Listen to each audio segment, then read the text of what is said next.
วันนี้เราจะเทศนาในพระธรรมมาระโกบทที่4ข้อ30ถึง34นะครับพร้อมแล้วเราพร้อมไหมครับพร้อมเราจะอ่านด้วยความเชื่อว่าวันนี้พระเจ้าจะพูดกับเราผ่านพระบิดข้อนี้นะครับ1 2 3พระองค์ตรัสอีกว่าแผ่นดินของพระเจ้าจะเปรียบเหมือนสิ่งใดหรือจะแสดงด้วยคำอุปมาอย่างไรก็อุปมาเหมือนเมล็ดพืชเมล็ดหนึ่งเวลาเพาะลงในดินนั้นก็เล็กกว่าเมล็ดทั้งปวงทั่วทั้งแผ่นดินแต่เมื่อเพาะแล้วจึงงอกขึ้นจำเริญโตใหญ่กว่าผักทั้งปวงและแตกกิ่งก้านใหญ่พอให้นกในอากาศมาทำรังอาศัยอยู่ในร่มนั้นได้พระองค์ได้ทรงกล่าวแก่เขาถึงเขานั้นเป็นคำอุปมาอย่างนั้นหลายประการตามที่เขาจะสามารถฟังและเข้าใจได้และนอกจากคำอุปมาพระองค์ไม่ได้ตรัสแก่เขาเลยแต่เมื่อฝูงคนไปแล้วพระองค์จึงทรงอธิบายสิ่งสารพัดนั้นแก่เหล่าสาวกนี่เป็นอะไรกันด้วยกันนะครับตั้งแต่องค์เจ้าข้าพระองค์เชื่อว่าเจ้าหน้าของพระองค์นั้นมีฤทธิ์เดชสามารถที่จะสอนเราทั้งหลายและปรับเปลี่ยนชีวิตของเราให้เจริญขึ้นได้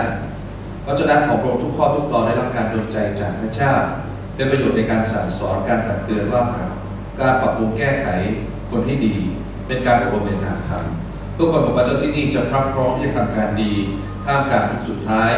ท่ามกลางเหตุการณ์ต่างๆที่กำลังเปลี่ยนไปท่ามกลางเวลาที่เหลืออยู่ขอพระเจ้าทรงพูดกับเราจนเราทั้งหลายมีใจกล้าหาญเต็มไปด้วยความเชื่อรักษาชีวิตที่ถูกต้องกับพระเจ้าจนวันที่พระเยซูคริสต์มารับเราขอพระเจ้าตรัสกับเราโดยฤทธิ์เดชพระญาณบริสุทธิ์พูดกับเราอย่างชัดเจนด้วยในฐานกับองค์ในนามพระเยซูเอเมนนะครับเราจะไปดูวิทัศน์เหตุการณ์ของเรือบิน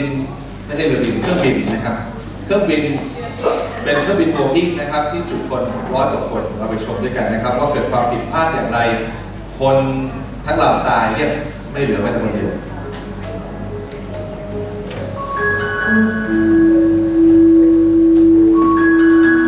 เครื่องบินลำนี้นะครับเกิดความผิดพลาดโดยที่นักบินไม่รู้เกิดจากการตอนซ่อมบำรุงแล้วมีการเทสระบบโดยจากเปลี่ยนจากปรับระบบออโต้เป็นแมนนวลเพื่อเทสระบบแต่ปรากฏว่าช่างบำรุงนั้นลืมที่จะปรับระบบแมนนวลกลับไปสู่ออโต้ทำให้ประตูบางส่วนมันเปิดออกอากาศในเครื่องโดยสารไม่มีนะครับทุกคนหลับเพราะขาดออกซิเจนมี F16 บินประกบคู่ก็เลยเห็นว่าทำให้เห็นว่าคนที่อยู่ตามช่องหน้าต่างคนเหล่านี้มันเหมือนกับหลับอยู่นะครับแม้แต่คนขับก็หลับอยู่แล้วพอขับไปเรื่อยๆจนถึงจุดหนึ่งที่น้ำมันเชื้อเพลิงหมดเรือบินลำนี้ก็ค่อยๆดิ่งลงนะครับกระแทกพื้นอย่างรุนแรงจนท้ายสุดก็ระเบิด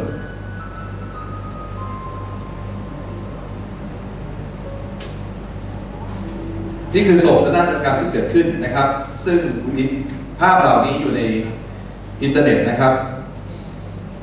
ข้อมูลสิ่งนี้ที่เขาบอกว่าสาเหตุที่เกิดขึ้นนะครับเกิดจากการที่ถึงแม้เราจะมีเทคโนโลยีมากมายที่คอยป้องกันแต่หากเราละเลยเพียงแค่บางเรื่องไอ้เรื่องที่เราละเลย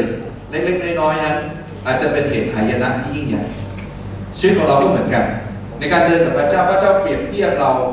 และสอนเราผ่านคำอุปมาและหลายครั้งพระเจ้าพูดกับเราในทุกๆเหตุการณ์หากเราไม่ใส่ใจและเราไม่ตอบสนองในสิ่งที่ถูกต้องเราอาจจะกลายเป็นคนหนึ่งที่นำหายนะมาถึงคนมากมายและตัวเราเองด้วยแต่เราจะไม่เป็นคนนั้นเลยเห็นไหมครับถ้าเราเป็นคนหนึ่งในที่รับผิดชอบกับพระเจ้า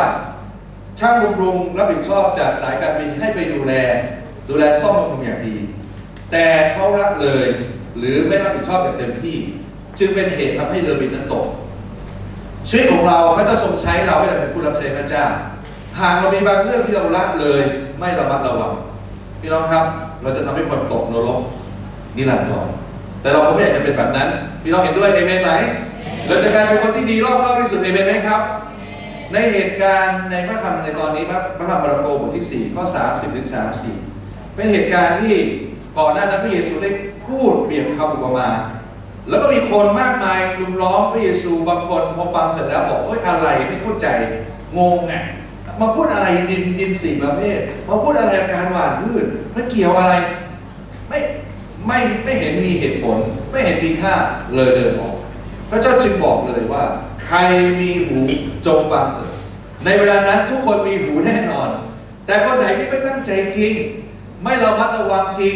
เราจะไม่เข้าใจความคิดที่ถูกเปลี่ยน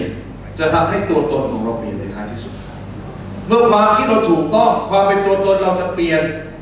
ถ้าเราคิดว่าชีวิตของเราดำเนินอย่างถูกต้องที่น้องคนแต่ละคนจะเปลี่ยนหรือถูกต้องหรือไม่ถูกต้องขึ้นอยู่กับความคิดคนจะเปลี่ยนถ้าความคิดเปลี่ยนตัวตนเราจะเปลี่ยนถ้าความคิดเราเปลี่ยนเมื่อใดก็แล้วแต่ความคิดเราไม่เปลี่ยนจะเคลื่อนคนนั้นหรือตัวตนเราไม่ได้เลยความเป็นตัวตนของเรานั้นหลายครั้งจึงไม่เปลี่ยนเพราะเราไม่เปลี่ยนที่ความคิดและสิ่งที่สำคัญที่สุดความคิดที่เราจะต้องรับและใส่ในใจเราคือความคิดของพระเจ้าเอเมนไหมครับถ้าความคิดของพระเจ้าอยู่ในชีวิตของเราชีวิตเราจะเปลี่ยนเพราะว่าท่านไม่ได้เปลี่ยนเราฉะนั้นอะไรที่พระเจ้าพูดเราจึงต้องฟังและระมัดระวังหากเราไม่ระวังเดี๋ยวก่อนไม่เป็นไรหรอกไม่เป็นไรนิดหน่อยเราคิดเองว่าคงไม่เป็นอะไรหรอกพี่น้องครับพระเยซูบอกแล้วว่าเชื้อนิดเดียวก็ทำให้ขนมปังฟูทั้งก้อนได้เหตุการณ์ในตอนนี้เป็นเหตุการณ์ที่จากตอนที่แล้วนะครับพูดถึงเรื่องหลักแห่งการเก็บเกี่ยวพระเจ้าทรงเปลี่ยนเทียบใจของคนเป็นเหมือนดินสี่ประเภทคนไหนรับพระวจนะแล้วและตอบสนองตามก็จะเกิดผล100 เท่าผมคาดหวังให้คนในห้องประชุมนี้จะเกิดผล100 เท่าเอเมนไหมเราเห็นเหตุการณ์มากมายครับปัจจุบันน้ำท่วมที่ภาคเหนือเราเห็นเหตุการณ์ของดาราหนุ่มชื่อพอลพัทรมาพูดสิ่งต่างๆเกี่ยวกับเรื่อง climate change นะครับเกี่ยวกับเรื่องภาวะโลกร้อนล่าสุดอีกคนรวยเริ่มไม่สนใจเงินแล้วนะครับก็คือเจ้าของอาลีบาบาแจ็คหม่านะครับเริ่มไม่อยากจะทำงานแล้วเพราะเขารู้แล้วว่าโลกมันจะเปลี่ยนเพราะคนส่วนใหญ่ที่ทำธุรกิจหรือคนที่มีประสบความสำเร็จมักจะเป็นคนที่มองอนาคตเมื่อเขามองอนาคตก็จึงรู้ว่าโลกใบนี้กำลังเป็นอย่างไรคำถามครับเราล่ะที่เป็นลูกพระเจ้าเราเห็นอนาคตเราเห็นสิ่งที่พระเจ้าบอกไหมพี่น้องคนมากมายแม้แจ็คมาแม้ใครมากมายพูดเขาเห็นอนาคตแค่ในโลกแต่เราเป็นผู้เชื่อพระคัมภีร์บอกเรา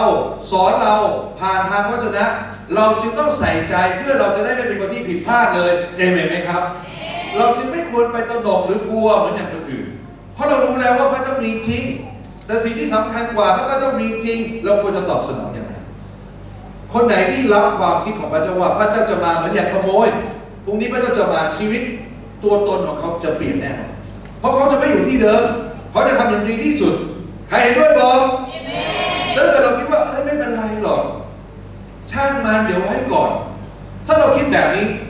การกระทำหรือตัวตนเราจะเป็นอีกอย่างหนึ่งพี่น้องเห็นด้วยไหมครับถ้าเราลองจินตนาการถ้าพี่น้องคิดว่าวันพรุ่งนี้คือวันสุดท้ายของท่านเราจะทำเราจะตอบสนองยังไงเราจะไม่ยอมฝังศักยภาพในชีวิตของเราไว้และไม่ทำเลยแต่เราจะใช้ศักยภาพที่เรามีอยู่อย่างเต็มที่ใครเห็นด้วยบอกเอเมนและไม่ได้ทำในสิ่งที่ดูเหมือนชั่วครู่ชั่วคราวทำแล้วให้มันหมดไปเพราะมันอยู่แค่ในโลกถ้ามีบอกผู้ใดแสวงหาสิ่งในโลกก็จะได้โลกแต่ชีวิตนิรันดร์ไม่ได้คนที่เข้าใจความจริงของพระเจ้าแล้วเราจะไม่แสวงหาสิ่งของในโลกแต่เราจะทำให้แผนการของเราสำเร็จเพราะถ้าเราได้พระเจ้าเราได้คนสร้างโลกเราได้ทุกสิ่งเอเมนไหมครับเมื่อเราเข้าใจความจริงแบบนี้จะเปลี่ยนวิถีชีวิตของเรา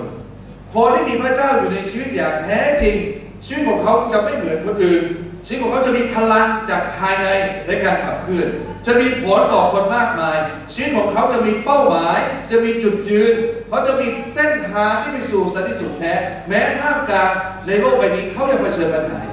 ผมอยากให้ท่านใช้เวลาของท่านอย่างมีศักยภาพแล้ววันนี้คำเทศนานะครับจะให้หัวข้อว่าปลดปล่อยสถานภาพนะครับปลดปล่อยสถานะปลดปล่อยสถานภาพของเราที่เขาใช้เราพี่น้องครับพระเจ้าทรงเรียกเรานั้นเรียกมาเพื่อให้เกิดผลใครเห็นด้วยบอกเอเมนพระเจ้าปรารถนาที่จะใช้เราเป็นอุปกรณ์ของพระเจ้ามีคนพูดมากมายว่าสมองเราเนี่ย ที่เราใช้อยู่ปัจจุบันเราใช้เพียงแค่ไม่กี่เปอร์เซ็นต์หากเราใช้สมองของเราในการทำทุกอย่างอย่างดีเลิศไม่ละเลยปลดปล่อยมันออกมาเราจะเห็นสิ่งอัศจรรย์เกิดขึ้นมากแต่ประเด็นก็คือว่าเราละเลยเราคิดว่าคงไม่มีอะไรเราบอกนี่ไกลเราคงทำอะไรไม่ได้แล้วฝังศักยภาพเราไว้จึงไม่แปลกหลายคนจึงไม่ค่อยเห็นสิ่งใหม่ๆในชีวิตของเราความจริงอยู่ที่พระวจนะของพระเจ้าความจริงอยู่ที่พระผู้สร้างอย่าให้สถานการณ์ความจำกัดดึงตัวเราและจำกัดตัวเราไว้พระเจ้าทรงบอกว่าถ้าเราขาดสติปัญญาจงร้องทูลต่อพระเจ้าพระเจ้าจะประทานให้ได้ไหมครับแล้วต้องการสิ่งใดร้องทูลต่อพระองค์สิ่งไม่ใช่หยุดอยู่กับตัวเองตรรกะของเราตัวตนของเราจะไม่มีทางเปลี่ยนถ้าเราไม่ยอมให้พระคิดเข้ามาอยู่กลางหัวใจเราสมองของเราใช้เพียงแค่เล็กน้อย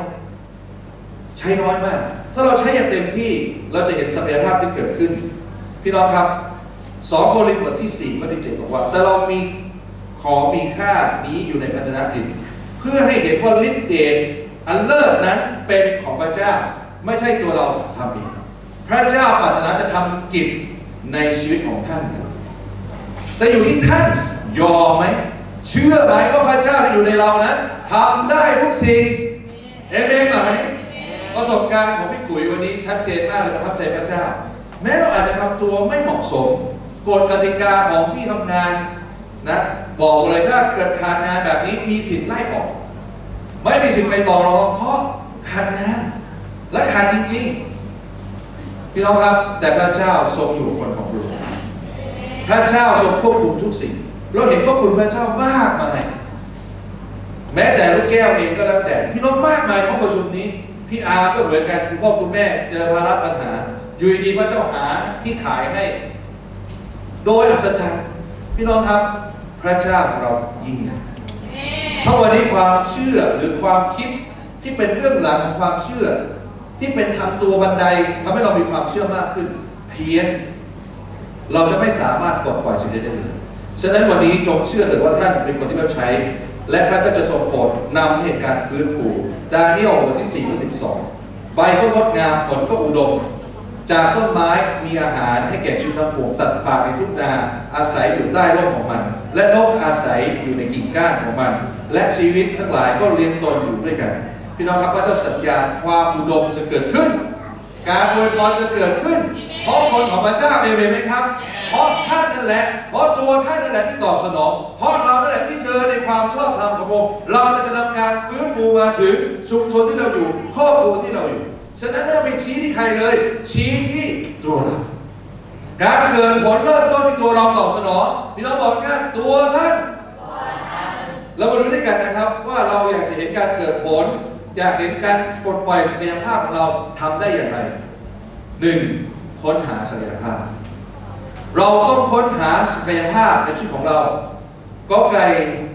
ข้อ31กอไก่บอกว่าก็อุปมาเหมือนเมล็ดพืชเมล็ดหนึ่งนะครับพี่น้องครับเมล็ดพืชในตัวมันเองนั้นเรามองเห็นอะไรถ้าเรามองเห็นเมล็ดพืชก็คือเมล็ดหนึ่งจบครับแล้วเรามองเห็นเมล็ดพืชมันคือต้นไม้ที่มันโตขึ้นจะมีลูก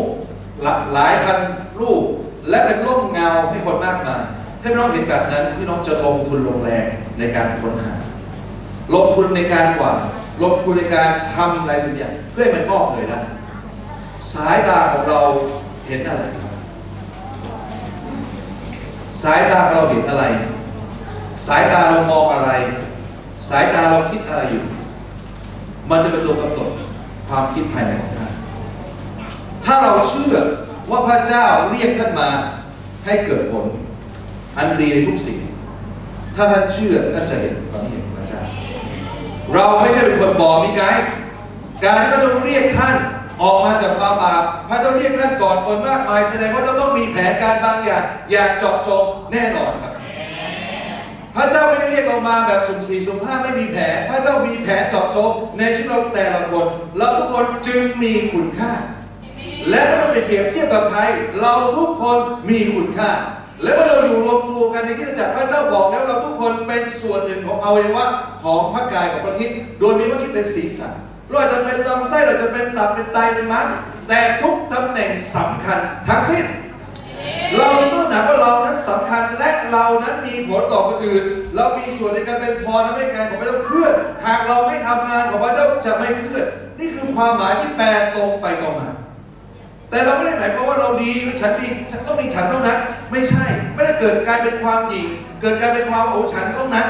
แต่เป็นการที่เราสนใจกันและกัน และเรารู้ว่าพระเจ้านั้นมอบสิ่งนี้ให้กับเราจึงต้องทำส่วนเราเต็มที่อย่าเป็นเหมือนนักหรือช่างซ่อมบำรุงเครื่องบินที่ปล่อยปละละเลยการที่เขาปล่อยปละละเลยหนึ่งส่วนเป็นเหตุทำให้ฝ่ายอื่นๆที่ไปตรวจสอบรอบคอบมากมายแต่เพียงแค่ว่าฝ่ายเดียวที่เขาละเลยเป็นเหตุให้คนตายทั้งหลังเราเองแต่ละคนได้เป็นส่วนหนึ่งของพระกายของพระเจ้าและสังเกตสิครับร่างกายส่วนใหญ่ที่ตายหรือคนตายไม่ได้เกิดจากการตายทั้งหมดของอวัยวะในร่างกายจริงไม่จริงจริงไหมครับบางคนส่วนใหญ่เริ่มต้นตายจากตับก่อนหรือลำไส้ก่อนเป็นมะเร็งลำไส้เป็นมะเร็งตับเป็นมะเร็งที่เม็ดเลือดขาวเป็นมะเร็งที่กระดูกมันเริ่มต้นจากจุดเล็กๆที่เราปล่อยให้เชื้อราเข้ามาเช่นเดียวกันครับความบาปของท่านถ้าท่านปล่อยความบาปครอบครองใจท่านจนแบบไม่เป็นไรหรอกช่างมันเลยไม่ค้นหาของประทานที่พระเจ้าให้ท่านเลยจนทำให้เราละเลยในของประทานที่พระเจ้าให้ท่านอย่างเจาะจงเพื่อเราจะเป็นพรต่อชุมชนเพื่อเราจะเป็นพรต่อกันและกันแต่เราปล่อยเกลียวว่างเราไม่ทำพี่น้องครับหายนะฝ่ายวิญญาณจะเกิดขึ้นเพราะพรฝ่ายวิญญาณจะหดลดถอยหลังลงเรายอมไม่ได้เอเมนไหมใครอยากจะเป็นคนแห่งพระพรบอกเอเมนใครอยากจะรับการเกิดผลมาสู่ชีวิตของท่านและบริการบอกเอเมนฉะนั้นพี่น้องครับวิดีโอวันนี้ผมหรือเครื่องบินลำนี้เป็นตัวอย่างที่ผมอยากให้น้องตระหนักทั้งชีวิตการที่เราละเลยศักยภาพหรือไม่รอบคอบไม่ทำอย่างดีที่สุดเป็นภัยมหันต์ทำให้เรือบินตายแต่ชีวิตฝ่ายวิญญาณที่พระเจ้าใช้ท่านเป็นเหมือนช่างซ่อมบำรุงเป็นเหมือนคนที่มีของประทานของตารางบางอย่างที่ใส่ในชีวิตของเราอย่าให้ระบบโลกใบนี้กลืนกินความสามารถของท่านของประทานที่พระเจ้าใส่ไว้แล้วไปเทในสิ่งที่ไม่ควรเทเหมือนช่างซ่อมบำรุงอ่ะควรจะใส่ใจให้ละเอียดแต่เอาใจไปจดจ่อสิ่งอื่นไอ้สิ่งที่ควรจดจ่อไม่จดจ่อเกิดปัญหาอะไรเช่นเดียวกันเราเป็นตัวแทนของพระเจ้ามีหน้าที่ปลดปล่อยคนบาปในการปลดปล่อยศักยภาพต้องเริ่มต้นจากการค้นหาพระเจ้าเรียกเราทำอะไร เราจะไม่มีประสบการณ์แบบนี้หากเราไม่ตระหนักว่าท่านมีคุณค่าและพระเจ้าเรียกท่านมาเพื่อมีแผนการเจาะจงแน่นอนมีเฉพาะเราเท่านั้นที่ทำได้และพระเจ้าเรียกเราฉะนั้นเราจะต้องภาคภูมิใจเอเมนนะครับและต้องรีบหาให้เจอว่าเรามีสิ่งดีอะไรบ้างและรีบทำเพราะรีบทำเท่าไหร่สมบูรณ์แบบเท่าไหร่พระพรยิ่งมาเร็วเท่านั้นอย่าถูกมารหลอกว่าเราไม่มีค่าอย่าถูกมารหลอกว่าเราไม่ทำคนเดียวไม่เป็นไรหรอกงานพระเจ้าเคลื่อนได้อยู่แล้วยังไงก็เคลื่อนจริงครับงานพระเจ้าอย่างไรก็ต้องเคลื่อนแม้ไม่มีเราจริงครับแต่จะไม่สมบูรณ์แบบพระเจ้าจะเสียพระทัยและเราอาจจะไม่รับความรอดในท้ายที่สุดตอนเช้าผมได้คุยกับแกบางแกบอกว่าอย่าเป็นคริสเตียนรอดแบบเกือบรอดเกือบตกอย่าเป็นคริสเตียนผ่านเป็นสวรรค์โอ้โหเกือบตกนรกแต่จงเป็นคริสเตียนที่มีรอดกำลังสองหมายความว่าพาคนอื่นรอดได้มากมายเอเมนไหมครับถ้าเรามีวิถีชีวิตแบบนั้นความปลอดภัยทางวิญญาณติดระดับ A เลยแล้วเกิดเราเดินวันนี้จะรอดหรือเปล่าวันนี้จะเดินกับพระเจ้าไหมยังคงเชื่อหรือเปล่ายังจะเอาอยู่หรือเปล่าเดี๋ยวเอาบ้างไม่เอาบ้างเดี๋ยวรับใช้บ้างเดี๋ยวรับใช้บ้างพี่น้องชีวิตแบบไหนที่จะมั่นใจว่ารอดแน่ๆรอดกำลังสองใครเห็นด้วยบอกเอเมนฉะนั้นการที่เรามีส่วนในการปลดปล่อยศักยภาพเราจะปลดปล่อยไม่ได้ถ้าเราไม่หาศักยภาพขอประทานฝ่ายวิญญาณไม่เหมือนความสามารถในโลกแม้บางส่วนเอาไปใช้กันได้แต่สิ่งนี้จะเกิดขึ้นก็ต่อเมื่อเรานั้นอยากจะมีส่วนเรานั้นมาถึงจุดตระหนักแห่งคุณค่าแห่งชีวิต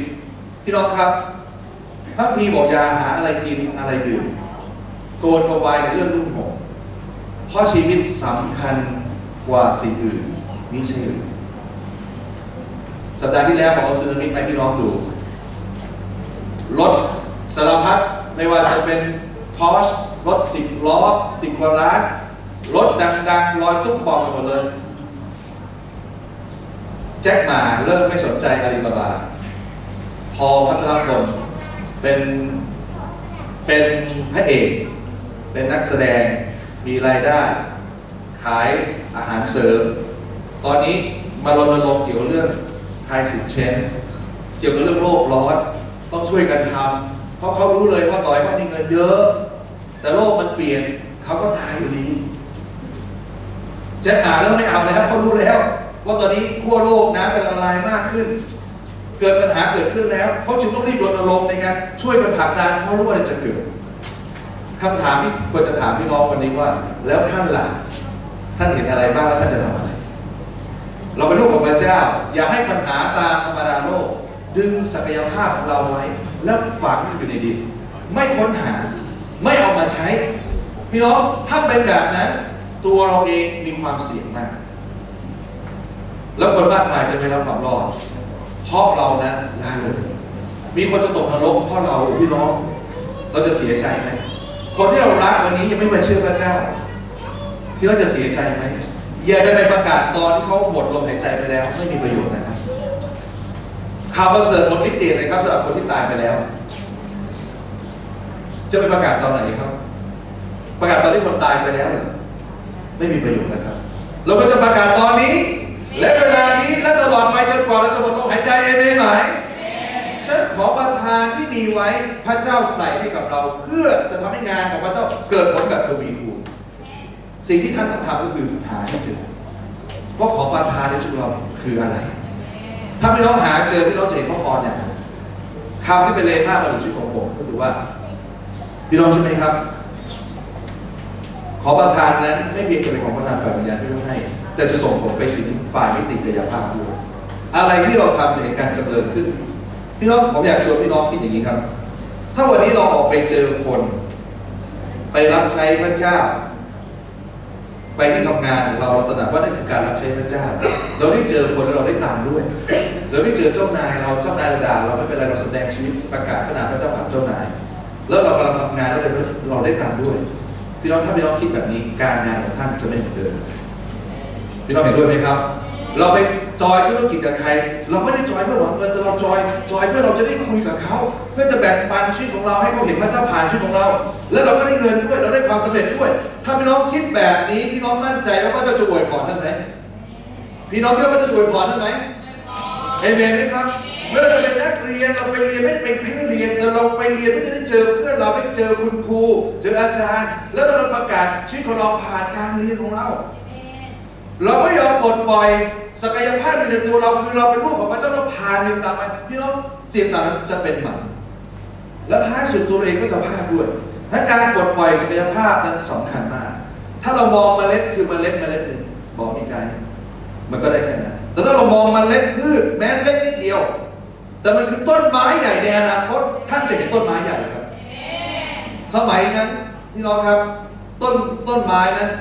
ผักกาดนั้นไม่ได้เป็นเมล็ดที่เล็กที่สุดแต่ในสายตาของอิสราเอลนั้นในเวลานั้นก็มองว่านั่นคือเมล็ดที่เล็ก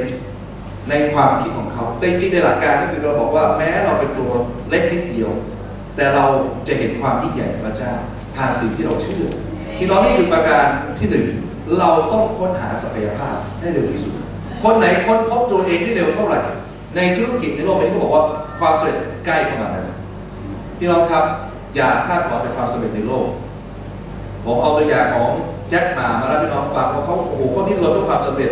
แต่ท้ายสุดเขาจะความสำเร็จเป็นทำไมเพราะเขารู้ว่าเดี๋ยวเขาก็เตรียมตัวเจอศึกหนักของภัยสิ่งแวดล้อมที่เงินก็ช่วยไม่ได้เงินก็ช่วยไม่ได้นะครับน้ำท่วมเนี่ยท่วมทั้งโลกอ่ะช่วยไม่ได้นะครับแล้วเวลานั้นถ้าเกิดน้ำท่วมขึ้นมาแผ่นดินไหวขึ้นมาพี่น้องครับมีเงินเป็นกลุ่มเป็นรายก็ไม่มีประโยชน์นะครับจริงไหมมีทะเบียนเยอะแยะเลยเนี่ยที่อันนี้ก็ที่ของฉันอันนี้ก็ที่ของฉันอันนี้ที่ของฉันไม่มีประโยชน์นะครับเพราะว่าอันนั้นเนี่ยคนจะถือปืนมาจี้กันและฆ่ากันออนเพราะมันไม่มีอะไรจะกิน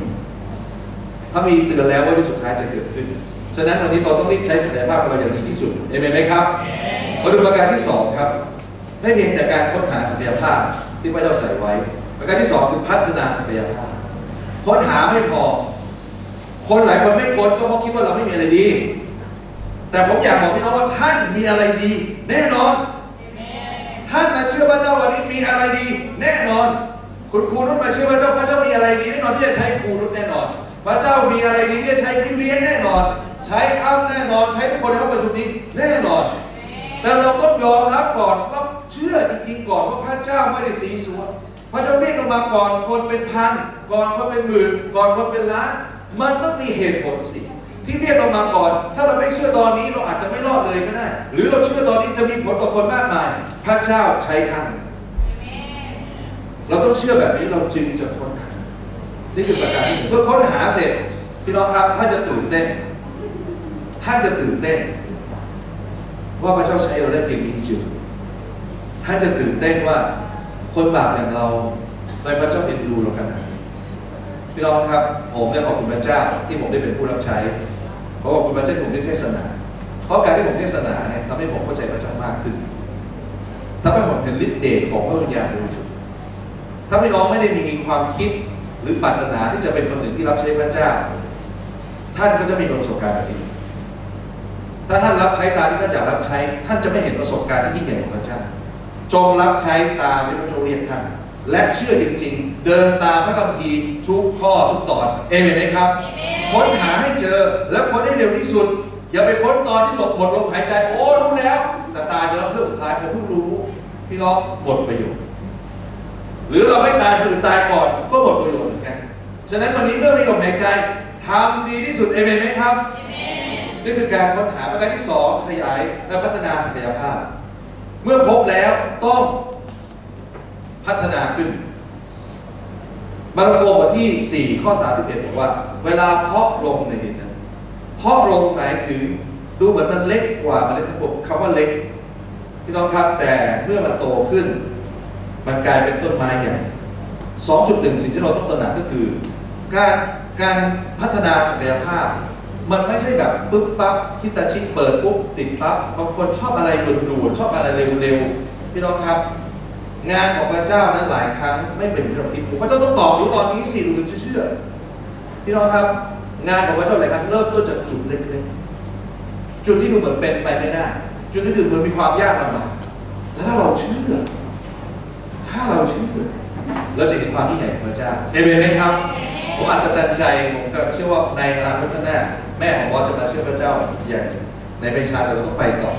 พระเจ้ามีแผนการตลอดเราดูไม่ออกเราไม่เข้าใจเราไม่รู้แต่ถ้าเราเป็นพระเจ้าเราต้องเชื่อเราต้องเริ่มต้นจากจุดเล็กๆที่ต้องยินดีฝังลงไปการฝังลงไปคือการตอบสนองคือการค้นหาครับคือการที่ยอมอยู่ในวิถีของพระเจ้าและเราตอบสนองในการขยายศักยภาพพอเรารู้เสร็จพี่น้องเริ่มต้นจากสิ่งที่เรารับมาเรารู้ไม่ชัดเจนเป็นน้ำพระทัยการทรงเรียกมันดูว่าทำไปก่อนแล้วเดี๋ยวเจาะจงจะเกิดขึ้นเมื่อเราทำไปเรื่อยๆทำไปเรื่อยๆเราจะเริ่มเห็นสายตาฝ่ายวิญญาณที่พระเจ้าจะพูดกับท่านว่าเราควรจะทำอะไรแต่มันต้องเริ่มต้นจากจุดเล็กๆเสมอไม่มีใครในโลกใบนี้ที่อยู่ดีๆแล้วประสบความสำเร็จเลยโดยไม่เริ่มต้นจากจุดเล็กๆส่วนใหญ่จุดเล็กๆเป็นตัวกำหนดคนหลายคนบางคนก็ท้อก่อนล้มเหลวก่อนแพ้ก่อนแพ้ใจก่อนแพ้จิตหลายคนก็จะไม่ประสบความสำเร็จอยากเห็นพี่น้องในที่นี้เราจะเป็นคนที่เริ่มต้นแม้วันนี้เราสตาร์ทจากจุดเล็กๆแต่เราเชื่อจะทำได้เอเมนไหมครับทั้งนี้บอกว่ามันเล็กนั้นเล็กกว่ามันเล็กทั้งปวงเพื่อแผ่นดินนี่คือความหมายที่พระมีการจะบอกว่าในความรู้สึกเราเองเราอาจจะตัวเล็กนิดเดียวพระเจ้าจะใช้เราได้หรือเราจะทำได้หรือเราจะทำบาปมันจะเป็นไม่ดีอยู่เลยพระเจ้าใช้ได้หรือใช้ได้เอเมนไหมมันเริ่มต้นจากวันที่เรากลับใจแล้วเป็นวันที่เราเริ่มต้นใหม่พี่น้องครับอยากชวนพี่น้องว่าถ้าเกิดพระเยซูมาสิ้นปีนี้เนี่ยจะเกิดอะไรขึ้นตัวใครตัวมันนะครับใครจะทำบาปอยู่ช่วยไม่ได้นะครับวันนี้เรามาฟังคำเทศนาเราอยากพี่น้องระมัดระวังชีวิตดีๆถ้าเกิดพระเยซูมาสิ้นปีนี้พี่น้องผมอยากท้าทายให้ท่านตัดสินใจรับใช้พระเจ้าเพราะเราไม่รู้ว่าจะมาเมื่อไหร่แต่สิ้นปีนี้เราน่าจะทำพระสิทธิ์อย่างถวายแด่พระเจ้าที่รักเราและพระเจ้าก็อวยพรเราใครเห็นด้วยบอกเอเมนฉะนั้นเริ่มต้นจากจุดเล็กๆครับเราเป็นเอกภาพในการรับใช้เราอยู่ในจังหวัดชลบุรีเราต้องรับใช้ที่ชลบุรีเราก็แบ่งหน้าที่กันคนไหนอยู่จังหวัดไหนก็ดูแลในจังหวัดนั้นเราจึงมีเอกภาพในการรับใช้เรามีเป้าหมายในมิตรโลกแล้วเราอยากจะมีผลส่งคนไปทำงานมากมายตามพระใจตามที่พระเจ้าเรียกฉะนั้นมันจะต้องเริ่มต้นจากจุดเล็กๆที่ยอมจำนนต่อพระเจ้าก่อนใจของท่าน แม้วันนี้ท่านจะดูเหมือนเป็นคนตัวเล็กแต่ท่านยอมรับใครไหมครับเมล็ดผักอย่ามองเป็นเพียงแค่เมล็ดผักแต่ถ้าต้องมองเมล็ดผักนั่นคือศักยภาพที่เป็นต้นไม้ใหญ่เกิดผลมากมายเห็นไหมครับที่เราเวลาที่เรามองลูกแกะหรือมองตัวเราอย่ามองไปคนนี้บอกมีกายใครจะไปรู้ที่เราวันหนึ่งก็จะกลายเป็นคนเป็นใหญ่เป็นโตเพื่อพระเจ้าได้วันนี้คิดจัดเด็กก็ต้องดูแลเด็กให้ดีดูแลเขาให้ดีสอนเขาให้ดีวันนี้ต้องเป็นแบบอย่างที่ดีต่อกันและกันใครจะรู้วันหนึ่งก็จะเป็นคนเปลี่ยนประเทศเปลี่ยนคนมากมายก็ได้มันเริ่มต้นที่เราหลายคนเห็นโอ้มันยากเหลือเกินเลยไม่ทำอะไรเลยสักอย่างมันจึงไม่เคยเห็นการพัฒนาแม้รู้แล้วนะว่าเรามีแม้รู้แล้วว่าพระเจ้าอยากจะใช้เราแต่จุดเล็กๆก็ไม่ยอมก้าวไม่ยอมตัดสินใจไม่ยอมเปลี่ยนแปลงมันจะไม่เห็นอะไรเลยมันจะกลายเป็นเมล็ดที่เป็นเมล็ดต้องแช่ตัวอยู่และไร้ค่าแต่เมื่อเมล็ดนั้นยินดีฝังลงไปยินดีตอบสนองยินดีพัฒนาศักยภาพฝังลงไปตายกับตัวเองเมื่อไหร่พี่น้องครับการเกิดผลจะเร็วขึ้นเท่านั้นใครเห็นด้วยบอกเอเมนภาษาอังกฤษใช้คำว่า I may be small but I am powerful แม้เราเป็นตัวเล็กๆแต่พระเจ้าบอกว่าจะใช้คนอย่างเราในการครอบโลกเกิดผลมากมายเอเมนไหมพี่น้องอัศจรรย์มากมายในครอบครัวเราชัดเจนมากฟ้าเนี่ยเป็นพยานให้เราว่าเขาได้ 4.00 แม้หลายวิชาทำไม่ได้แม้มีความจำกัดแม้ต้องมีส่วนในการรับใช้พระเจ้าทำสิ่งดีเพื่อสังคมทำสิ่งดีให้กับพี่น้องมีส่วนในการมารับใช้พระเจ้าในการดูแลสถานที่มาจัดสถานที่ในทุกวันเสาร์มีส่วนในการรับใช้ระหว่างสัปดาห์ทำพี่น้องครับแต่พระเจ้าใช้ได้มีพี่น้องที่จังหวัดกาญเป็นเพชรกาญจนบุรีหมายความว่าเป็นนักเรียนทุนไม่มีตังค์ไปเรียนพิเศษเหมือนคนอื่นแต่ตั้งใจมีส่วนในการรับใช้พระเจ้าพี่น้องครับพระเจ้าอวยพรเขาได้ 4.00 ไปแข่งทำโรบอทก็ชนะเลิศพี่น้องลองดูสินี่คือคำสัญญาของพระเจ้าใช่ไหมถ้าพระเจ้าอวยพรคนอื่นได้เราก็ไม่รู้พระเจ้าที่พระเจ้าอวยพรเราได้เอเมนไหมถ้าอยากจะเป็นคนหนึ่งไหมที่ออกไปทำงานเหมือนอาจารย์กัลยาออกไปในอำเภออื่นไปวางมือคนให้คุณยายบางคนลุกขึ้นไม่ได้ติดเตียงสามารถเดินขึ้นมาได้เดินเหินได้เป็นพยานกับคนทั้งหมู่บ้านได้ว่าพระเจ้ายิ่งใหญ่มันก็เริ่มต้นจากจุดเล็กๆเราตอบสนองถ้าไม่เราตอบสนองแล้วเห็นความยิ่งใหญ่ของพระเจ้าแต่พี่น้องบอกโอ้ผมติดนั่นติดนี่ติดไปหมดเลยพี่น้องมันต้องติดอยู่แล้วเพราะมันคือโลกแห่งความบาปแต่อยากให้ปัญหาเหล่านี้หรือสิ่งที่ดูเหมือนมันเล็กมันยากมันเป็นไปไม่ได้จำกัดตัวท่านต้องขยายออกไปพึ่งพาพระคุณพระเจ้าและท่านจะเห็นศักดิ์ศรีและได้ร่วมศักดิ์ศรีกับพระเจ้าแน่นอนครับเราอาจจะมีปัญหาที่ไม่เหมือนกันแต่พระเจ้าเตรียมศักดิ์ศรีที่ยิ่งใหญ่สำหรับคนที่ตอบสนองทุกคนถ้าเรากล้าที่ตอบสนองอย่าไปมองคนข้างอย่าไปเปรียบเทียบคนอื่นเริ่มต้นจากเราวันนี้พระเจ้าที่อยู่ในเรานั้นยิ่งใหญ่พระเจ้าที่อยู่ในเรานั้นทำได้ทุกสิ่งเราต้องเชื่อแบบนั้นก่อนไม่ว่าถ้าจะมีหนี้มีปัญหาเรื่องอะไรก็แล้วแต่เอาผมเป็นหนี้แต่ผมจะรับใช้พระเจ้าผมมีปัญหาผมจะรับใช้พระเจ้าผมมีลูกเยอะผมจะรับใช้พระเจ้าไม่ผมมีลูกเยอะเดี๋ยวไว้ที่หลังผมมีนี่เดี๋ยวผมขอไว้ก่อนพี่น้องเวลามันจะหมดอ่ะพี่น้องเข้าใจไหมเวลามันจะหมดเวลามันที่เหลืออยู่ที่เราจะใช้เราก็ไปเสียเวลากับสิ่งต่างๆในโลกนี้ไม่ได้หมายความไม่ให้ดูแลลูกไม่ได้หมายความไม่ให้ทำงานไม่ใช่แต่หัวใจเราต้องเชื่อว่าเจ้าจะใช้เราได้เอเมนไหมและถ้าการความจำกัดถ้าเราผ่านไปได้มันมีศักดิ์ศรีแล้วเราผ่าน yes โอ้โหฉันทำได้ฉันทำได้เอเมนไหมพี่น้องบอกว่าฉันทำได้เราต้องเชื่อก่อนพลังในการปลดปล่อยศักยภาพมันจะเกิดขึ้นก็ต่อเมื่อความคิดของเราเชื่อแบบที่พระเจ้าบอกจริงๆถ้าเรายึดตามตัวตนเราคงทำไม่ได้แต่ต้องมองที่พระเจ้าแม้เราเล็กแต่พระเจ้าที่อยู่ในเราไม่เล็กเอเมนไหมครับนั่นคือการที่เราต้องเชื่อว่าการเกิดผลการขยายเริ่มต้นจากจุดเล็กๆหลายคนจุดเล็กไม่เริ่มต้นทำสักทีพี่น้องถ้าพี่น้องอยากจะมาร่วมบุญในฐานที่เราต้องมีครั้งแรกจุดเล็กๆมาครั้งแรกและครั้งต่อไปก็จะมาแต่ถ้าเกิดจุดเล็กๆยังไม่มาไม่ถึงสักทีผมยังไม่ทัชดาวสักทีพี่น้องครับเรามาหนุนใจกันดีไหมครับที่เราจะมาร่วมบุญมากขึ้นเห็นด้วยบอกเอเมนพอรู้ไหมครับว่าอนาคตข้างหน้างานของพระเจ้าจะเกิดผลมากรอบนมัสการเราจะประยุกต์เพื่อจะเป็นเหตุเป็นพรให้คนไปเชื่อพระเจ้ามากมายฉะนั้นเวลาเช้าจะเป็นเวลาที่ดีมากครับที่เราได้พักสมองกับตัวเวลาที่ดีก็ใจขาดเตรียมใจเผื่อคนที่เราชวนมา คนที่เราจะเชิญเข้ามาขอพระเจ้าเคลื่อนขอพระเจ้าสัมผัสพี่น้องเชื่อฤทธิ์เดชแห่งคำอธิษฐานไหมครับถ้าพี่น้องเชื่อท่านจะได้เห็นพี่น้องเห็นไหมครับคำแปลชีวิตของอาจารย์กัลยาท่านออกไปแม้ท่านอยู่ที่แพร่ท่านรับใช้เหมือนเราที่นี่เนี่ยท่านออกไปวางมือคนไม่ยอมลดละมีเป้าหมายชัดเจนผมได้มีโอกาสได้สัมภาษณ์กับอาจารย์กัลยาจริงๆท่านเคยเป็นมะเร็งลำไส้นะแต่พระเจ้ารักษาท่านทำให้ท่านรู้แล้วว่าชีวิตนี้อยู่เพื่อพระเจ้าผู้เดียวพระเจ้าได้พระเจ้าจะได้ทุกสิ่งเมื่อเรามีความคิดแบบนี้เราจะไม่ยอมเก็บตารางของเราศักยภาพของเราไว้ต้องพัฒนาขึ้นแต่มันต้องเริ่มต้นจากจุดเล็กๆก่อนวันนี้แค่เราจะดูเป็นแค่นี้อย่าไปกลัวมันจะเกิดผลได้เอเมนไหมผมมาที่ชลบุรีมีไม่กี่คนเองตอนนี้ผมมากู้ที่ชลบุรีผมมาที่ชลบุรีนิดเดียวเองแต่ปัจจุบันเรามีอาคารใหญ่โตพี่น้องกรุงเทพเมื่อวานมาช่วยอบรมเราเกี่ยวกับเรื่องของการทำอสังหาเรื่องที่ดินเพราะชลบุรีกำลังจะบูมมากเพราะพี่น้องบางคนจะไม่มีงานที่ดีก็พาเข้ามาเพื่อเราบางคนอาจจะชอบและจะเป็นประโยชน์ได้พี่น้องครับพี่น้องกรุงเทพมาโอ้โหประทับใจบทความของชลบุรีเรามีสถานที่ที่ดีมากเลยพี่น้องครับจุดแรกๆตอนแรกๆโบสถ์เราไม่ได้เป็นแบบนี้โบสถ์เราไปเช่าแถว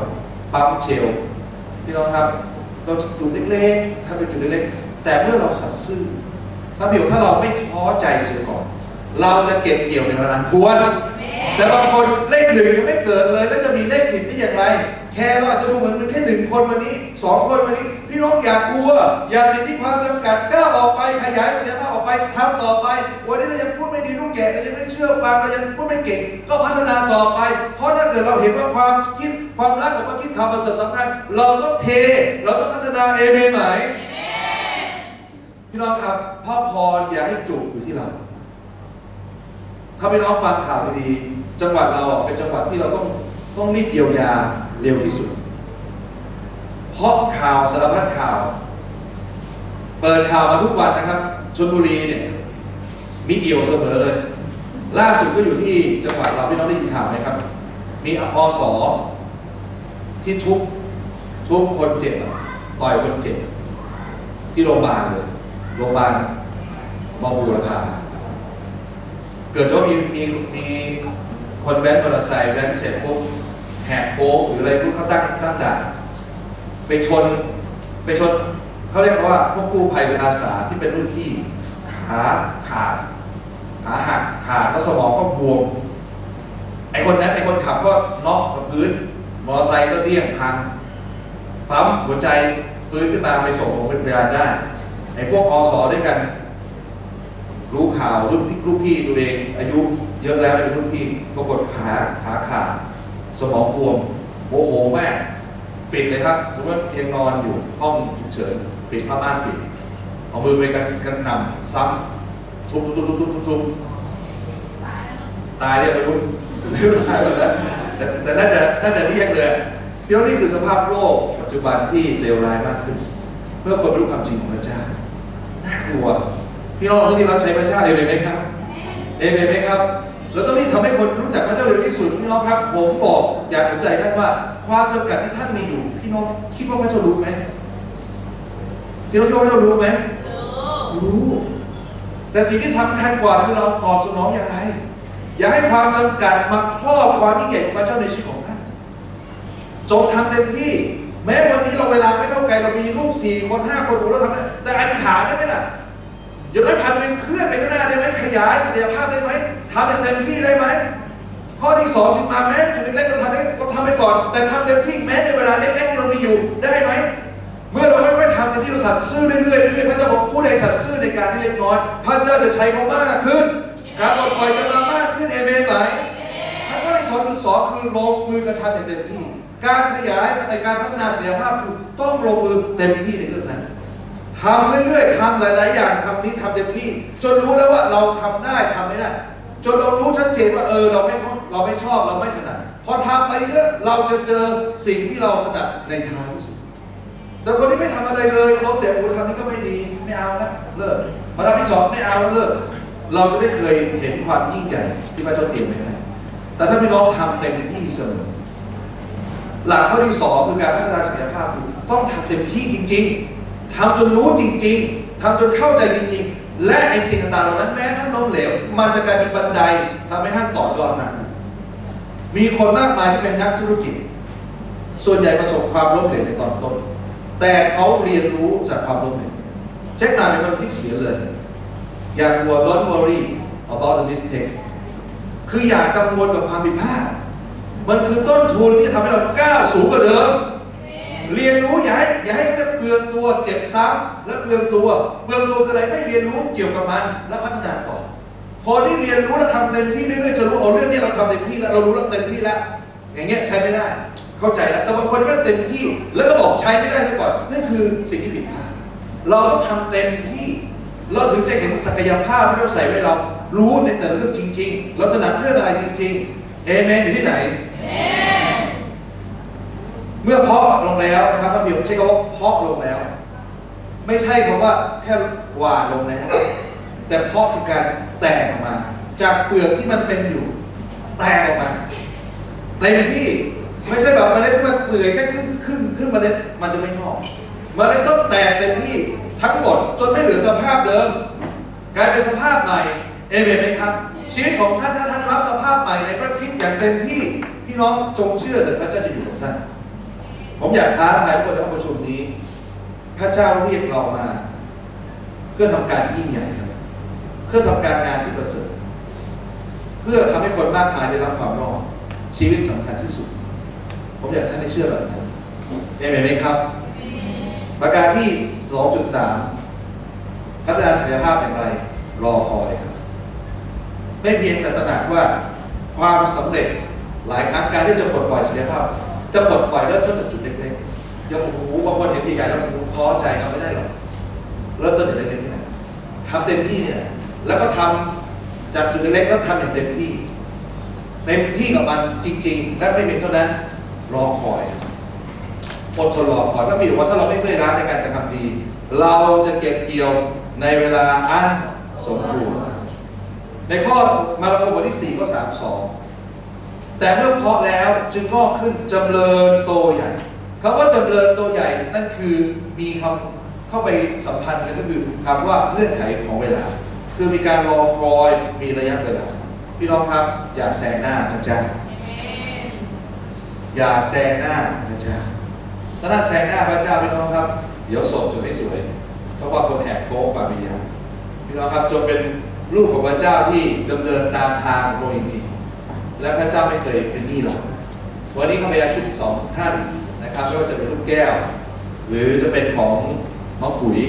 หรือพี่ปุ๋ยนะครับเห็นชัดเจนว่าแม้เราจำกัดแต่พระเจ้ายิ่งใหญ่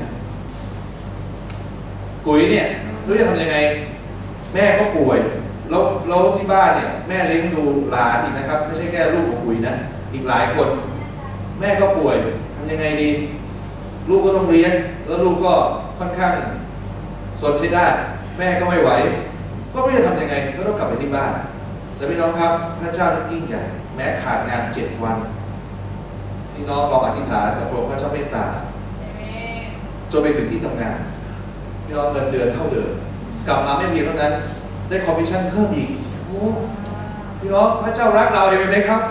เห็นตัวอย่างเห็นข้อพรออกมาเยอะไปหมดเลยอ่ะแล้วเราจะกลัวอะไรอีก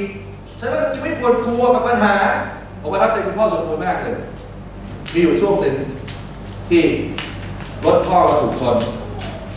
นะแตงโมกับรถแตงโมก็ชนต่อมาออฟอีกรถมอเตอร์ไซค์ออฟก็ล้มอีกโอ้โหพี่น้องเจอไม่รู้กี่ด่านหลายครั้งถ้าเรามองที่ปัญหาแล้วเราไม่รอคอยพระเจ้าเราก็เลิกไปแล้วไม่เอาแล้วหลายครั้งพระเจ้ากำลังทดสอบเราเป็นคนจริงของพระเจ้าไหมผมเชื่อในห้องประชุมนี้เป็นคนจริงของพระเจ้าเห็นไหมครับการเวลาพิสูจน์มาระยะทางพิสูจน์มาการเวลาพิสูจน์คนและคนของพระเจ้านั้นทานทนกับปัญหาเอเมนไหมเราจะเป็นคนบอกเรากำลังบอกพระเจ้าว่าเนี่ยเราเป็นลูกที่พระองค์พอพระทัยลูกที่รักพระองค์และอดทนจริงๆและรอคอยตามแผนการพระเจ้าพี่น้องครับท่านจะเห็นพระพรที่เกิดขึ้นอย่างแน่นอน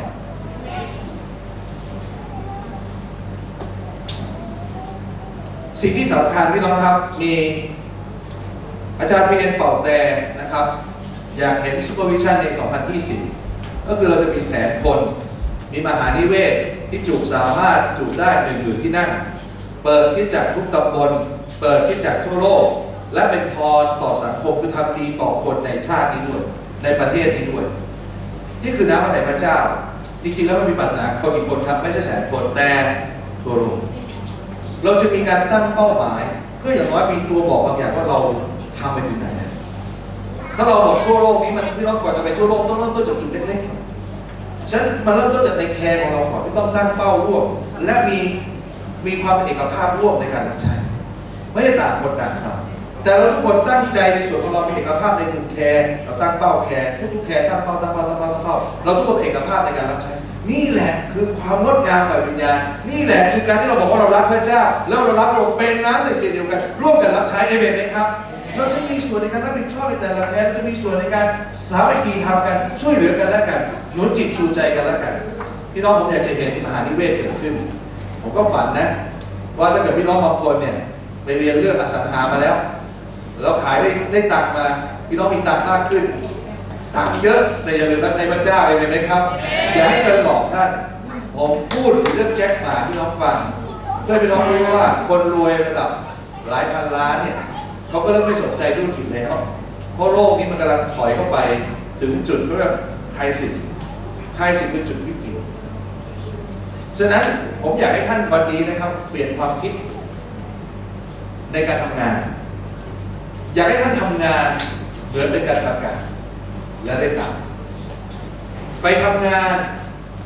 เป็นโอกาสที่ท่านจะได้เจอคนและได้ตังค์และประกาศสคริปต์ใครเห็นด้วยบอกเอเมนเมื่อทำแบบนี้ท่านจะมีสันติสุขเมื่อทำแบบนี้งานของพระเจ้าจะเคลื่อนเมื่อไปมหาลัยไม่ใช่ไปแค่เรียนแต่ไปเพื่อจะบอกว่าเราได้ไปมหาลัยเราได้วิชาและได้การประกาศให้กับเพื่อนๆใช้ทุกเวลาของท่านอย่างดีที่สุดเพื่อถ้ามีเป้าหมายในใจที่ถูกต้องการปลดปล่อยศักยภาพก็จะเกิดขึ้น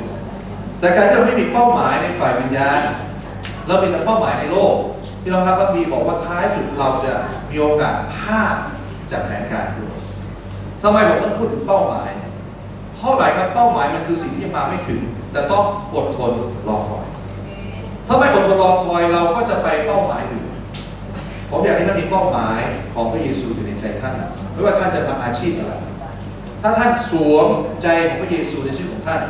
การปลดปล่อยศักยภาพจะเกิดขึ้นเปโตรเป็นเพียงชาวประมงไม่ได้จบการศึกษาสูงไม่มีสถานภาพในสังคมแต่เงาเขาเดินผ่านคนหลายคนที่เป็นโรคก็หายพระเจ้าสามารถใช้คนทุกคนได้ใช้ท่านได้ใช้ข้าพเจ้าได้อยู่ที่ว่าเราตอบสนองหรือไม่เราเชื่อไหมว่าพระเจ้าใช้ท่านได้เอเมนไหมครับแม้วันนี้จะมีความจำกัดอะไรก็แล้วแต่จงเชื่อในใจว่าพระเจ้าสัญญากับเราว่าทุกสิ่งจะดีขึ้นทุกสิ่งจะเห็นพระพรที่นำหน้าทุกสิ่งจะดีขึ้นเมื่อเราตอบสนองเมื่อเราเชื่อฟังพระเจ้าจะยกให้เราเป็นหัวไม่ใช่เป็นหางขอให้เราเชื่อเอเมนไหมครับผมประทับใจคุณเรียนมากเลยยืนหยัดพาน้องอ้ำเลยกับพระเจ้าจนวันนี้น้องอ้ำก็รักพระเจ้ามากขึ้นเชื่อว่าจะเป็นคนหนุ่มมีผลต่อการพระเจ้าในอนาคตเอเมนไหมครับไม่เชื่อพระเจ้าก่อนใครเลยไม่เชื่อพระเจ้าก่อนที่อาจารย์เชื่อในสมัยเด็กๆนี่คือโอกาสฉะนั้นต้องฉวยโอกาสนี้ไว้มีศักยภาพเต็มไม่ใช่วันหนึ่งโตขึ้นเอาไปเจอสาวคนตาอ่อนไปแล้วโอ้เอียงแบบเป็นเหมือนเครื่องบินกำลังไล่สูงมากแต่พอเจอสาวเอียงเลยไม่ได้เลยนะต้องแบบรักพระเจ้าอย่างไรไหมครับพาเข้าไปเชื่อพาให้คนรู้จักมาดูกันดีๆก่อนปัจจุบันน่ากลัวมากในสังคมปัจจุบันก็เรียกว่าไฟฟ้าแรงสูงมากเจอใครสปาร์คปั๊บโอ้ได้แล้วใช่แล้วพี่น้องครับดูกันนานๆล่าสุดก็พี่น้องก็คงได้ยินข่าวแล้วเนาะซุปเปอร์สตาร์เกาหลีโอ้ตอนแต่งนี่ดังทั่วโลกเลยอะไรนะอังเลยนะอังชื่ออะไรไม่รู้จำไม่ได้แล้วพี่น้องไปเปิดเอาเองแล้วกันนะอะไรอังคุณอะไรประมาณนี้นะครับเพราะว่าท้ายสุดเลยนี่คือผลในความบาปที่เราเป็นโรคในความบาปถ้าเราไม่เข้าใจชีวิตเราจะติดกับดักเหมือนหัวหมุนตลอดเวลาที่เราเคยมีโมเมนต์ไหมว่ารู้สึกพูดไปหมดเลยแต่พอเราตั้งสติไม่เห็นมีอะไรขยับวิ่งกันเลยชีวิตเราอยู่ที่เดิมเลย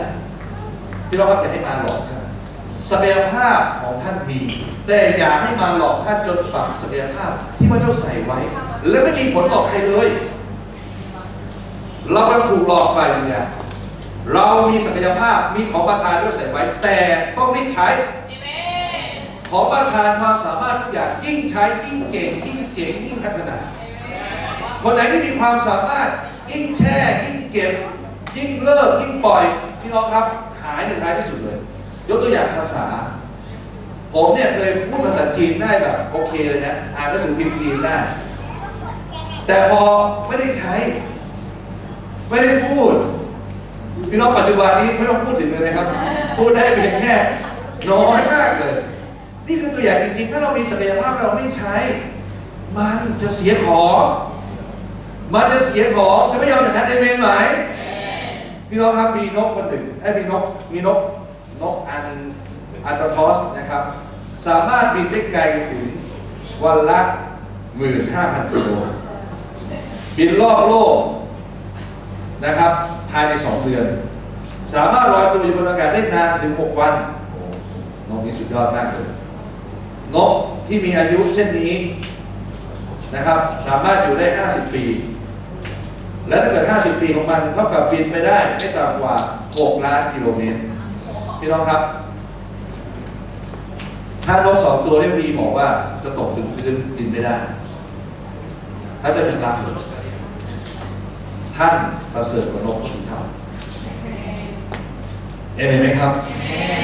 และพระเจ้าจะไม่ใช่เราเลยพระเจ้าจะไม่ใช่เราเลยการที่ท่านถูกเรียกมาที่นี่การที่เราเรียกแมนมาไม่ได้หมดเลยเรียกคุณครูริมาไม่ได้หมดเลยเรียกทุกคนในห้องประชุมนี้ไม่ได้หมดเลยมีบางอย่างที่เราใส่ให้ท่านต้องค้นหาให้เจอแล้วเมื่อท่านค้นหาเจอท่านจะรู้สึกอิ่มเอมและมีสันติสุขสุดยอดแล้วก็จะขอบคุณพระเจ้าพระเจ้าใช้คนบาปเราได้ด้วยใช้ชีวิตเราได้ด้วยแน่เราจะถ้าจะกลายเป็นคนที่มีสันติสุขที่สุดถ้าจะกลายเป็นคนที่มีความภาคภูมิใจที่สุดผมอยากให้เป็นคนนั้นใครอยากเป็นบอกเอเมนประการที่2ผ่านไปแล้วนั่นคือการพัฒนาศักยภาพประการที่3ครับเราจะปลดปล่อยศักยภาพในชีวิตของเราไม่ได้หากเราไม่ขยายมันนะครับในข้อที่3 2บอกว่าและแต่กิ่งก้านใหญ่พอให้นกในอากาศมาทำมันการที่เราปลดปล่อยสถานภาพหรือศักยภาพชีวิตของเราได้ก็ต่อเมื่อเราไม่หยุดเพียงแค่พัฒนาแต่ขยายออกไปขยายไปเรื่อยธุรกิจไหนก็แล้วแต่เมื่อทำไปถึงจุดหนึ่งแล้วเลิกที่จะขยายต่อธุรกิจนั้นจะล้มเหลวในท้ายที่สุดเพราะจะแพ้ชีวิตของเราก็เหมือนกันสังเกตดีครับคนที่สูงอายุส่วนใหญ่พออายุเยอะแล้วอยู่แต่ที่บ้านไม่ต้องทำอะไรเลยชีวิตของเขาจะฝ่อเขาจะไม่ค่อยเป็นคนที่มีศักยภาพหรือทำอะไรไม่ได้แต่ตรงกันข้ามคนไหนยิ่งอายุเยอะยิ่งทำอะไรเยอะขึ้นยิ่งแข็งแรงมีความสุขพี่น้องครับ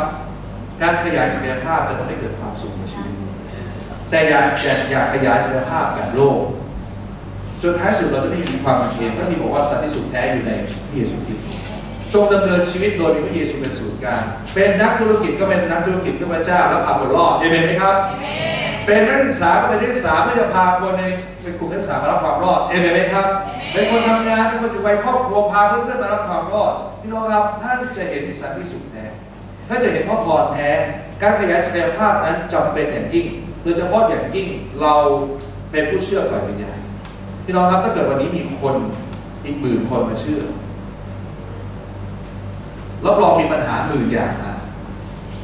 เราจะแก้ปัญหาอะไรถ้าวันนี้เราไม่มีพระคำในชีวิตเราจะปลดปล่อยใครได้เราจะช่วยเหลือใครได้ถ้าวันนี้เรามาโบสถ์กลับมาวันนี้กลับเรียนพระคัมภีร์แค่ชั่วโมงเดียวเราจะไปสอนใครไปช่วยเหลือใครได้เราก็มีปัญหาเรื่องบางเรื่องฝ่ายวิญญาณเรื่องบางเรื่องเรายังไม่เข้าใจตัวเราเองยังเอาตัวเกือบไม่รอดเราเกือบตกนรกไว้แม่เกือบจะไม่รอดแล้วเราจะไปปลดปล่อยใครได้ศักยภาพที่เรามีอยู่เราฝังไว้กับดินเนี่ยไม่เพียงแต่ไม่ค้นหาไม่เพียงแต่ไม่พัฒนาแล้วก็ไม่ขยายอีกบางคนบอกเอาแค่นี้พอแล้วรับใช้แค่100 คนพอนะพี่น้องครับพระเจ้าอยากเห็นคนเป็นล้านหมดทั้งโลกมาเชื่อเอเมนไหมฉะนั้นพอโบสถ์เราโตขึ้นพี่น้องครับไม่ต้องกังวลนะครับอาจจะเจอความขัดแย้งมีบางอย่างที่เราจะไม่สะดวกเพราะคนมากขึ้นการอยู่ด้วยกันความเป็นเอกภาพแท้ไม่ได้หมายความทุกคนจะต้องสะดวกเหมือนกันทั้งหมดแต่ว่าเราเป็นเอกภาพบางคนอาจจะเดินทางไกลกว่าแต่เพื่อมาเจอกันแต่เรารักกันเราจึงยินดีเสียสละและมาร่วมช่วยกัน รเห็นด้วยบอกเอเมนไม่ใช่ว่าเราต้องสบายก่อนเราสะดวกก่อนไม่ใช่เรื่องเอกภาพเพราะเป็นเอกภาพหลายครั้งไม่ใช่ทุกคนต้องเสียสละเท่ากันบางคนเสียสละมากกว่าก็ได้ถ้าเราไม่ขยายศักยภาพของเราพระพรก็จะอยู่ที่คนนี้คนที่รักคนตั้งใจรักคน100 คนจะแตกต่างจากคนที่ตั้งใจรักคนอื่นคนแน่นอนชีวิตจะแตกต่างความรักที่เขามีกับพระเจ้าจะเพิ่มขึ้นแน่นอนใครเห็นด้วยบอกเอเมนเพราะคนที่ตั้งใจรักคนอื่นคนใจเป็นแบบไหนผมคิดว่ามันต้องงดงามน่าดูที่หน่อยด้วยไหมครับเขาต้องตายกับความบาปเยอะแน่ๆเลยเขาต้องไม่มีอีโก้แน่ๆเลยเขาต้องเป็นคนที่ใช้เวลาอย่างดีที่สุดแน่ๆเลยเขาจะต้องเป็นคนที่มีประสิทธิผลเวลาพูดอะไรนะผมคำแต่ละคำจะต้องมีฤทธิ์เดชเพราะเขาต้องคุยกับคนอื่นคนอ่ะแสดงว่าคำแต่ละคำนี้ต้องแบบพระเจ้าแบบเคลื่อนจริงๆคำพูดเขาจะคมยิ่งกว่ามีดโกนไม่ใช่ไปบาดคนทำร้ายคนนะแต่คมแล้วไปเชื่อเฉือนพาป่าออกไปเห็นไหมครับวันนี้คำพูดของเราเชื่อเฉือนป่าออกไปได้กี่ตัวแล้วในชีวิตของเราคำพูดของเราสามารถปลดปล่อยคนให้ลุกขึ้นมีกำลังใจมากขึ้นอาสาตัวรับใช้ได้กี่คนแล้วครับหรือแค่ตัวเราเองเรายังหมดกำลังใจเลยบางครั้งเราพูดทำร้ายกำลังใจตัวเองอีกต่างหากและยังไม่พอแบ่งปันให้คนข้างหมดกำลังใจอีกพี่น้องเราจะไม่เป็นแบบนั้นเองไหมครับเราต้องใช้การขยายสิ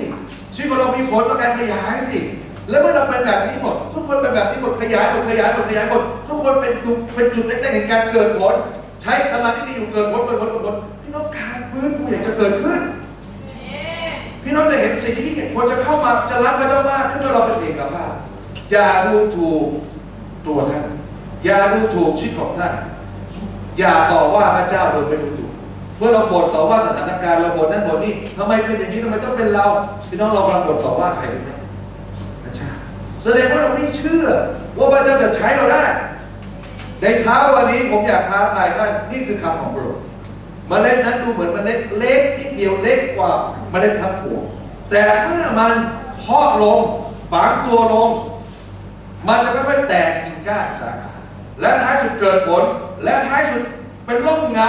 ขยายไปถึงคนมากมายจนนกมาอาศัยนกไม่ใช่ส่วนหนึ่งของต้นไม้แต่นกคือส่วนที่เพิ่มคือขยายเพิ่มมีผลต่อคนอื่นเพิ่มพี่น้องครับผมอยากท้าทายท่านสิ้นปีนี้เราจะหมดไปแล้วผมเอาเรื่องของ crisis change มาได้พี่น้องฟังเพราะมันเกิดขึ้นจริงๆอย่าไปติดกับดักกับภาระปัญหาในโลกนี้เพียงแค่ภาระปัญหาชั่วคราวเพราะเมื่อเวลาหมดมันไม่มีผลอะไรกับเราแล้วเอามาวัดทำให้เราเกิดเป็นคุณค่าชีวิตก็ไม่ได้แต่หากเราก้าวข้ามผ่านความจำกัดเหล่านั้นด้วยความเข้าใจเราจะได้ศักดิ์ศรีเราจะได้ศักดิ์ศรีวันนี้เราเจอใครต่างๆผมอยากท้าทายท่านอยากฟังศักยภาพไว้เห็นไหมครับ